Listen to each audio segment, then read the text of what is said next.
Hey guys, Socrates Zayas here. I want to share a couple things with you guys. I'm on this local team building kick.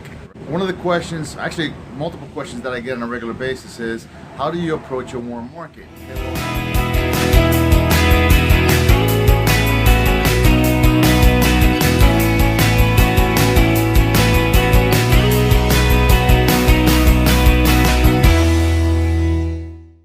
I've got a sweet and sour taste about approaching warm markets as it is, right? I think that you definitely can succeed much quicker, much faster if you go to your acquaintances and if you go to cold markets more than your local market, your warm markets. And the reason for that is being really basically twofold, right? In network marketing, you unfortunately, you either are rewarded or you're condemned by your past. Simple as that. If you've been in the network marketing in the past and you haven't had success, people that are around you, they're pretty much immune to your BS, right? Because you may not have approached them appropriately in the past, and they see you coming and they, walk across the street. They don't want to hear anything about what you have to do or say. Let me just address the two questions that I've been asked. So question number one is, how do you do, if I was going to approach my warm market, how do I do? I separate them in, are they local or are they not local?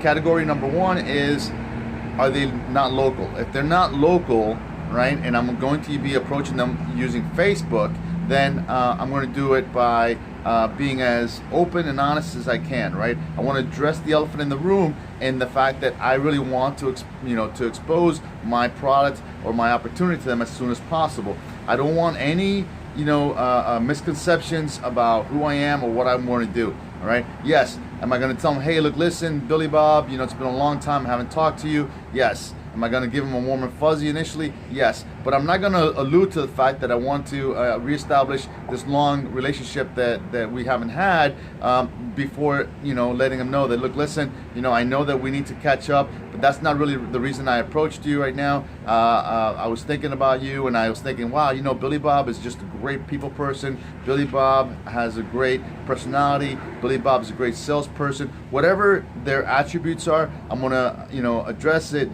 with respect to my opportunity, and I'm going to just like this. I'm going to say, hey, Billy, look, listen, I've been working on this side project part-time, and your XYZ attributes I think would fit perfectly with this organization, and I remember you as being somebody who was open. Are you still open-minded, and would this be something that you think you can get behind or just look at for me?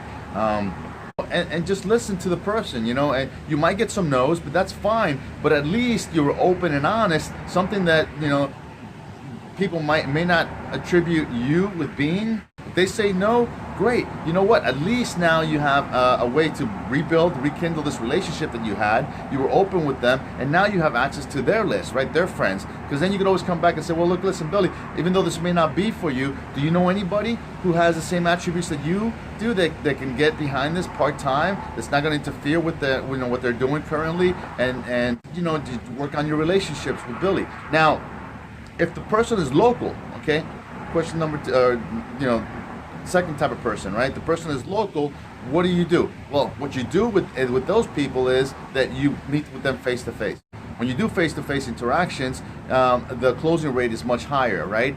You pull them out of the digital shield world where they're using Facebook as, they don't want to respond or anything like that. Set up an appointment, meet with these people. Again, address their strong suits, okay, and make sure that they understand that you're talking to them because you have this opportunity, this product, whatever it is that you have, right? This awesome apple saucety sauce that you got going on, and you want to share with them. So that's it. That's my 2 cents. Listen, if you're in South Florida, Tom Big Al Schreider will be here as well this week, February the 12th. That's Friday. There's a link right here on the Boom blog. You definitely want to go ahead and sign up for that and get in there and listen to a master wordsmith. How this man uses the words, I'm curious, would it be okay? Are you open-minded? Are you open to? I mean, to hear him speak is like listening to or watching Picasso paint. You know, I mean, the passion that he has for words is just amazing. So if you're in South Florida, don't miss it. Sign up for it. Okay, it's I think $10 if you do it ahead of time, $15 at the door. But anyway, get that information and use it for you. Okay, so I'll see you at the top. Boom. Boom.